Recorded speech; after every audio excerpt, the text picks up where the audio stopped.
Hey everyone, and welcome to my first ever challenge run video. Before we truly begin, I'd like to start off by saying that I completely forgot to choose a starting class, and that I also want to go through some of the basic rules and some other details about why I'm even doing this run specifically in the first place. So, take my morning jog through Yharnam as a sort of basis of what's expected to come. I first go on over to pet this dog to find out he's in a bit of a grumpy mood, and I make my way over to the first and main weapon of this entire run, the Hunter's Axe. If you're familiar with Bloodborne, then you probably already tell why this is an obvious choice, but for those who don't know, it has a really powerful sweeping attack for its charged heavy. And speaking of charged heavies, why am I doing this run in the first place? Well, first and foremost, I feel there needs to be more Bloodborne challenge run supremacy on YouTube, and since this is also my first challenge run, and the first time I'm making a video like this ever, I wanted to do something that was interesting and achievable, as well as not too painfully fucking difficult, you know. I'm also well aware that this challenge has most likely been done before, but I always feel that although the challenge can be the same, the way different people handle said challenges can vary a lot. And that's where the interesting part comes into play. Speaking of how I'm going to handle this challenge, the rules I'm going to set for myself are simple. Charge heavy attacks only, defeat every single boss, and if I accidentally hit someone with any other attack, I die. Plain and simple. Not gonna lie, at first it was a little weird to get used to, but after a while I already started to get the hang of it. And with the basics out of the way, it's time to really begin the challenge run.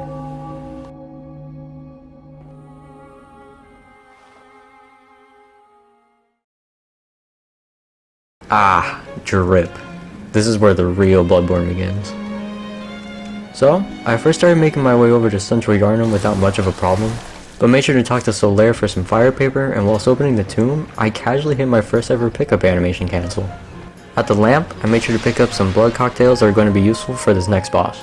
After going outside, I just barely got some upgrade materials, made my way back up the ladder, and... Hunter! Didn't you see the warning? Turn back. For the hunter will face the hunt. Y'all hear something? So then I casually made my way through Old Yharnam, picking up some drip and some other necessary items such as more blood cocktails, beast blood pellets, and some more fire paper. And now that I've opened the shortcut back to the lamp, it's time for the blood-starved beast. Now for some reason, on my most recent playthroughs of Bloodborne, this boss has been giving me a bit of trouble, and I was honestly dreading this boss. So as a precaution, I decided to go ahead and buy the Hunter Chief emblem, just in case I get stuck and want to go somewhere else. So, with that out of the way, how'd the fight go? Well...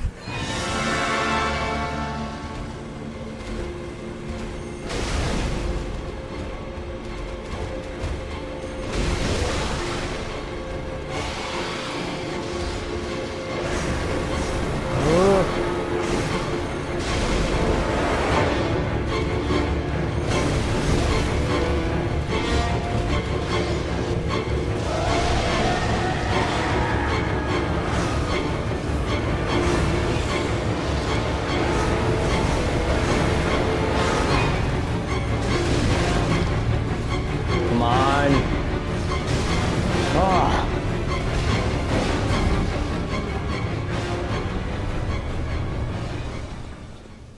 Christ. Yeah. Wasn't really much of a fight this time. Guess I didn't need the 100 Chief emblem after all then. Well, after that successful boss fight, I meet up with my Uber so that he can take me to my friend's house. POV, you fell asleep first at the sleepover. I take my revenge on my friends for locking me in their basement, and I open a shortcut that is going to be insanely fucking useful in the future. Trust. I then headed down to pick up the fit for the rest of the entire run. You're probably wondering, why in the world is this so important that I'm showing it off?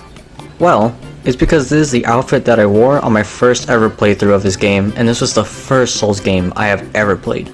So I really wanted to relive some memories while wearing it. Not only that, but there's a dark time ahead of us in which this outfit will be surprisingly pivotal to a moment in this run. So make sure to keep that in mind. And after promptly almost dying to Miss Piggy, I decided to head out of Yharnam, felt a pain that I haven't felt in actual ages, got some overpriced Gucci clothes, picked up a literal fucking umbilical cord, god I love this game, bought a weapon that I will never use, and put down my former favorite boss in the span of a minute. It's crazy to think she originally took me 9 tries and I was stuck on her for 2 days. After that, I proceeded to watch the trippiest episode of Blue's Clues and made my way over to Hemwick Charnel Lane. Fun fact, this is the one bird in the entire game that isn't hostile towards you, and we love him for that. So I went to the Witch of Hemwick, but felt that the shadow monsters were getting a hold of me again, so I warped out and got rid of all my insight to fight just the witches. Another fun fact, if you find the second witch and have enough endurance, you can actually backstab her for an infinite stagger loop until she dies. I thought my game was just glitched, but instead I just made an already easy fight kind of a sad one. Not me almost hitting her with a regular heavy though. I then channeled my inner Mr. Krabs and desecrated number 1's grave for the Rune Workshop tool, and headed back to the Cathedral Ward to get my second weapon of choice for the run, the Boom Hammer.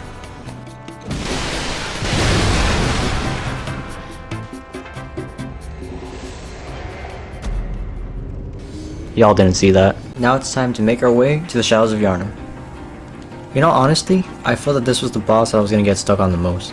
So that's why I wanted to prepare myself with the Boom Hammer if I ever needed a weapon that's fast enough, but still packs a punch. So I say hello to a fellow crackhead and make my way through the forest, slaughtering as much as I can, finding materials, getting them shortcuts, and holy fucking shit, how'd I get 60,000 blood echoes? Well, if Elden Ring's taught me anything, you can't go wrong with vigor.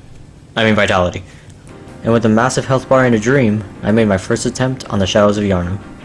Normally with pairing, these guys are a walk in the park for me, but I felt like I was fighting them for my first time ever again, trying to gauge out my distances from each one. I first thought of alternating between the melee-centric shadows so that at least one of them was out of the picture. And I was close, but...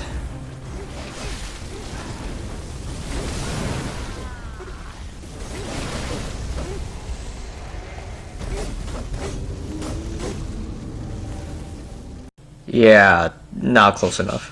On my second try, I was getting absolutely mobbed when trying to figure out when to attack, but thankfully, there's a comically large grave that I can maneuver around so that I don't get spat with fireballs too much. There were some close calls, but eventually I whittled down both the melee-centric shadow health bars to where I can kill them both quickly.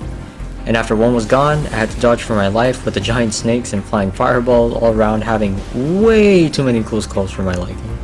And after growing some gray hairs, I brought down the second shadow, to which then the third shadow just casually walks up to me. You know what? I sure as hell ain't questioning it. Second time's a charm. Hopefully that doesn't become an overly repeated theme in this playthrough. And after a cheerful victory over the boss that I thought I'd have the most trouble with, I felt a kind of uncertainty of what to expect with the rest of the run, but also a glow of confidence in my abilities to complete it. And after giving Old Man Jenkins his much needed rest, it was time for Rennala.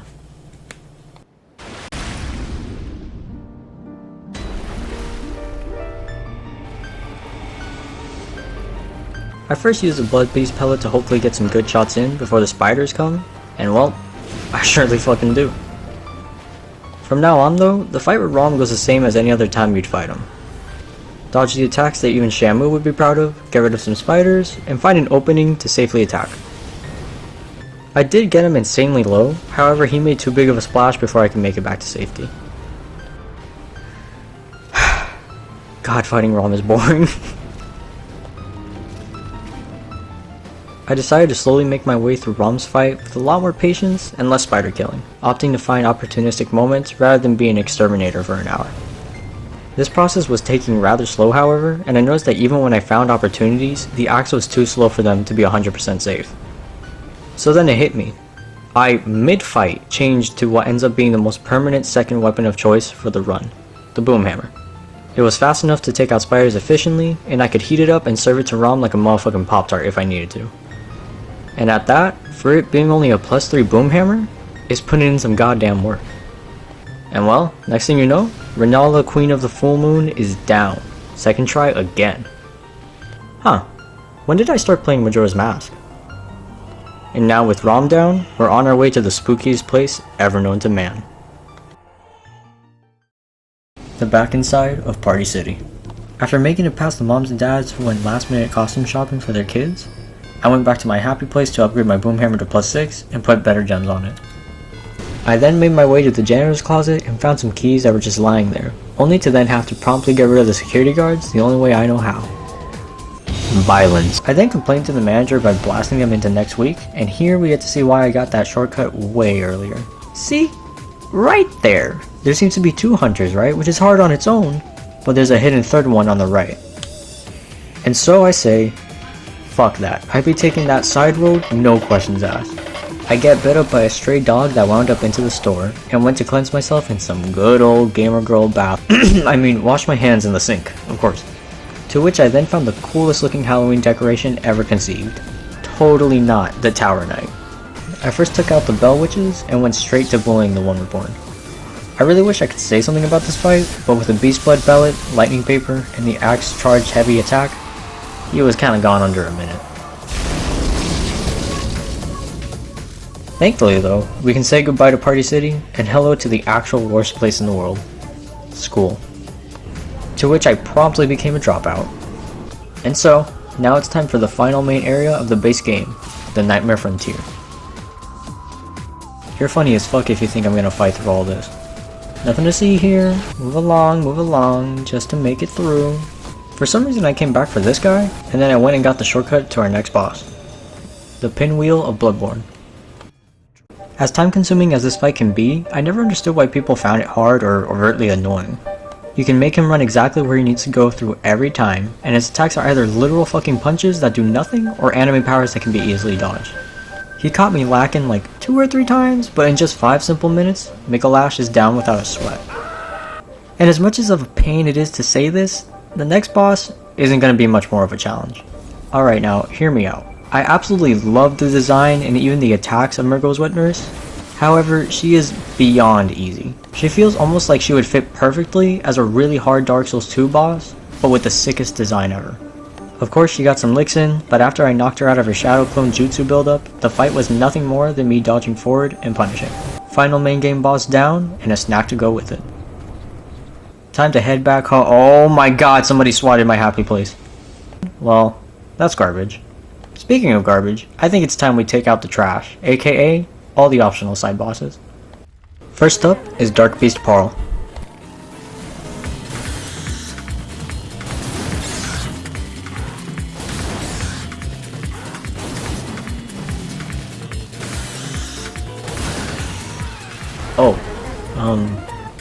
Well, that was just as disappointing as finding out that these big ass doors lead you to nowhere you need to be.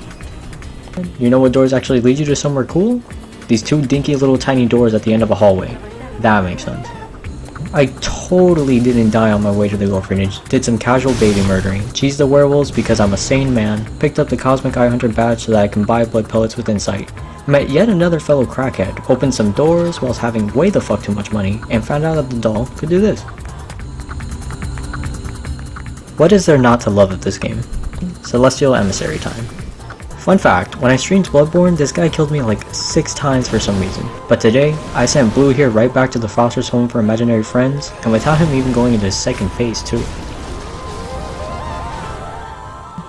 Remember guys, if you can't enter somewhere, vandalism is always the answer. Up next is Ebrietas. Yet another fun fact, when I streamed Bloodborne, Ebrietas took me only 1 stressful try. This is not going to be the same. So, I stocked up on beast blood pellets and fire paper, and prepared myself for the worst. Looks like second time's a try just wasn't it this time. Thankfully though, on my 3rd try, I got really lucky with being able to hit her head a bunch of times, but aside from that, I also just got good, dodging all that's necessary, punishing when I could, and being patient. Next thing you know, Ebrietas is down. I was really happy about that win. Next up is a boss that should be a pushover, the Amygdala. With the boom hammer, hitting his sidearms weren't a problem, and I was struggling to find a good time to use the axe. Near the end of the fight, I was having a bit of trouble trying to get hits in, so I decided to bait out his leaping attack and aim for the head. Now wait, you guys remember how I said there'd be a dark day ahead of us? Well, this is it. Gotcha. No!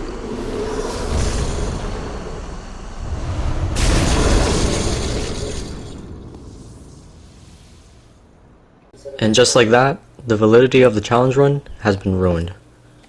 I was emotionally devastated, to say the least. I was trying to think of some way I could give myself a penalty. At first I thought I'd drop the boom hammer, but it wouldn't really be that big of an effect personally. So I did the unthinkable. After a sorrowful walk back to the lantern, I decided my iconic first playthrough drip is gone. It's ugly goofy time.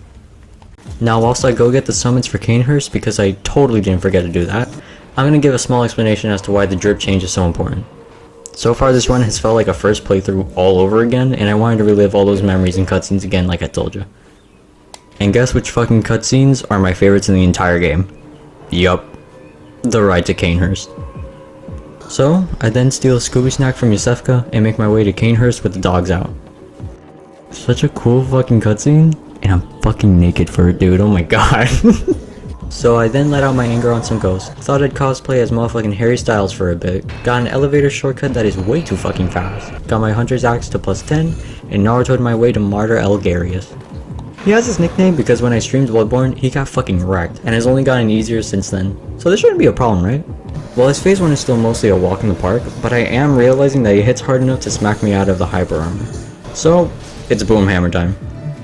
I was doing pretty good, I'd say, but I had a bit of an unlucky death with the AoE on his sword attack. This next attempt though is probably the most batshit insane fight I ever had in any Souls game, and I'm just gonna let you guys enjoy this one.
Another one, this fucker.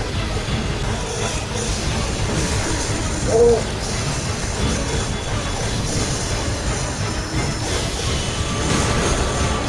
I missed! I missed! Ah! No! Oh,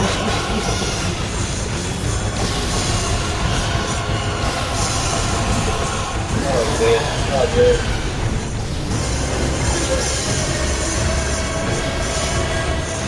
Oh, no, what is happening?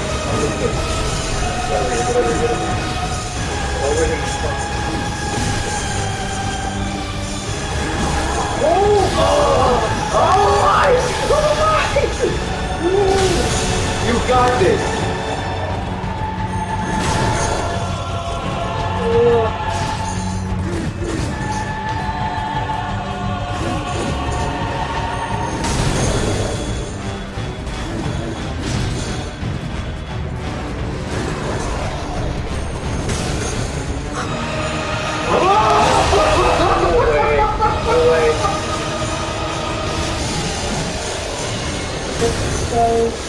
No way!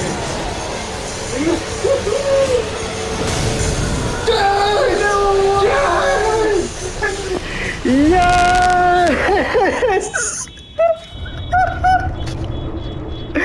No way! was out there. Oh my god, no fucking way! Oh my god! No fucking way! I love just that I'm dead. I'm dead. The fucking holy shit. Oh my god. No. I was walking up to him thinking this is gonna be a cakewalk. It usually is, and I was like, wait a minute. It ended up being a fucking pain in the ass. Still, second try though. Fuck yeah. Get out of here. I was using all the infinity stones and everything. Oh my god. With that fight out of the way, I pick up the crown, and I thought that the fight was worth the disappointment of the last one, and gave myself back the drip. I proceeded to celebrate with the doll, sold a bunch of shit, and got my health up to 45. It's now time for the DLC. I motherfucking beelined it to Laurence's skull, stopped for one of the coolest vistas in any game, period. Got the next lamp, and mentally prepared myself for Ludwig.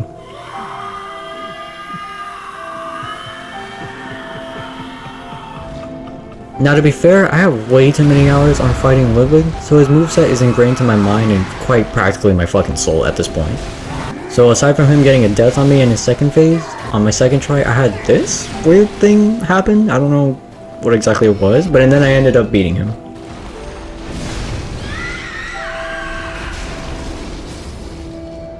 Say it with me y'all, second time's a charm, easy. I then proceeded to play some Surgeon Simulator, started making my way to the infirmary, found out this was a problem, and calmly told him to move out the fucking way. And now it was time for the dead accomplishments.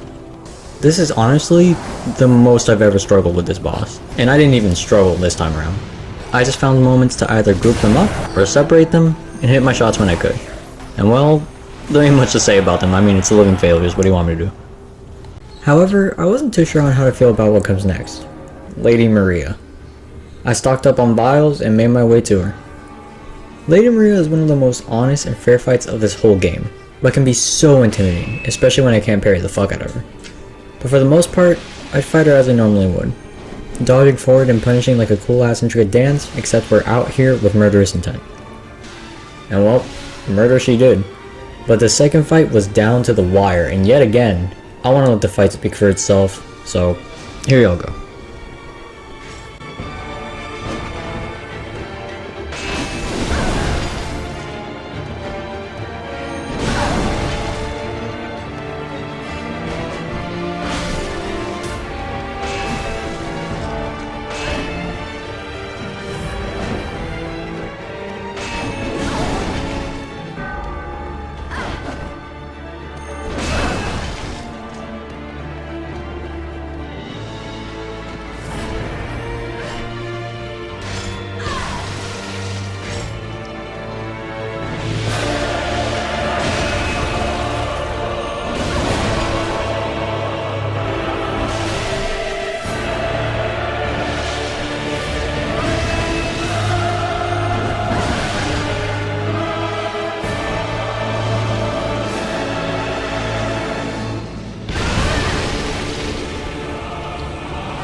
Well, second time's a try.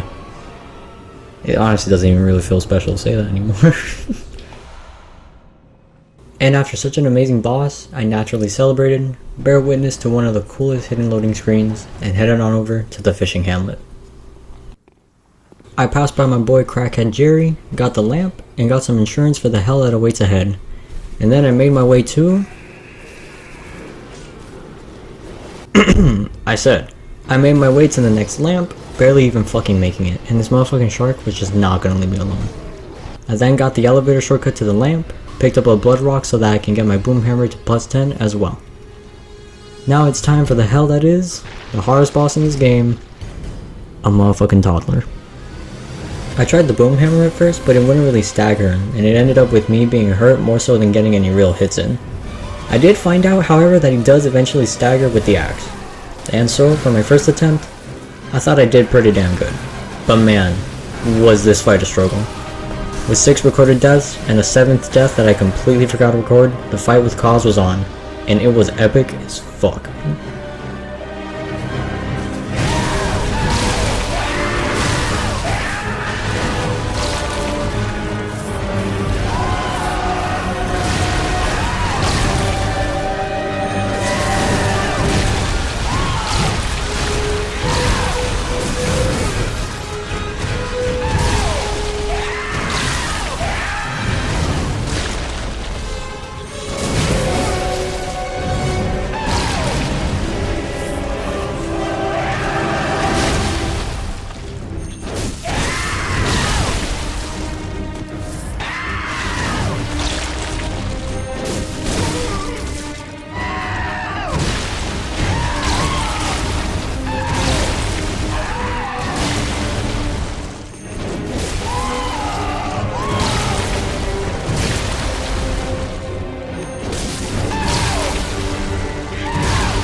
It is 1:35 in the fucking morning.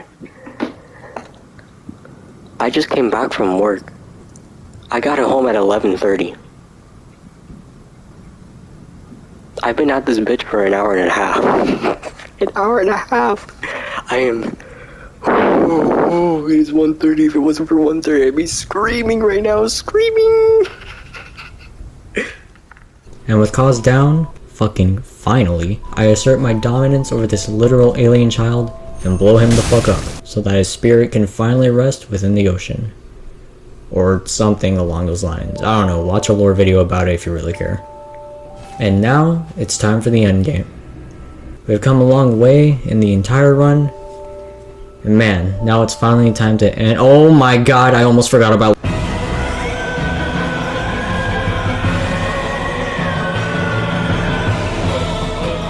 This motherfucker is a test of patience that I just do not have. He hits heavy, there's giant sweeping attacks, AoE attacks on every single goddamn slam, and I get fucking bonked into oblivion over and over and over and over again with no remorse. How many times do I have to chop a man in half and drop a literal fucking nuke on a man's forehead in order to...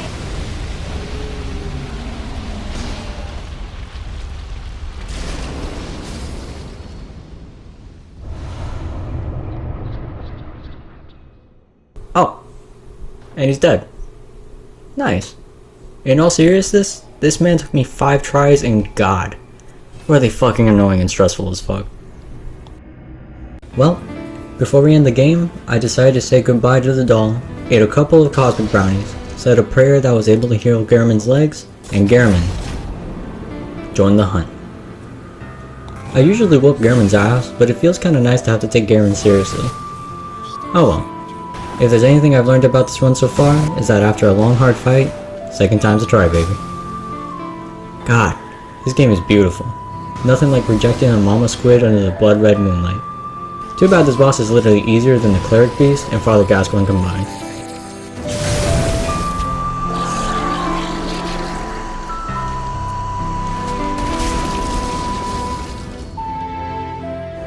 And well, as abrupt of an ending that is, the challenge run is completely, well, complete. So, can you beat Bloodborne with charged heavies only? Based off my run? Technically no, because of the amygdala situation, but in reality yeah, it ain't even that hard. But if there's ever a good starting point for our first ever challenge run, I believe this is a pretty good one to do. So with that being said, thank you guys for watching, and if you want me to do more challenge runs on any Soulsborne games, make sure to leave a like on this video and subscribe, so that I know that there's support for these kinds of videos. And I need to know, because my god, did this shit take forever to make. Aside from that, some shoutouts I'd like to give for inspiring me to make a challenge run video go to Mr. Metagross, The Backlogs, Bushy, Zero Lenny, Baron's Castle, Ty Taylor, Little Aggie, Scumnut, and I'm sure I'm missing a hell of a lot more than that. If it weren't for every single one of these motherfuckers, including Mr. Metagross, I wouldn't have even dared consider making this video. But, it's thanks to them I'm doing it. And well, aside from all of that, I hope you all have a good day. Peace.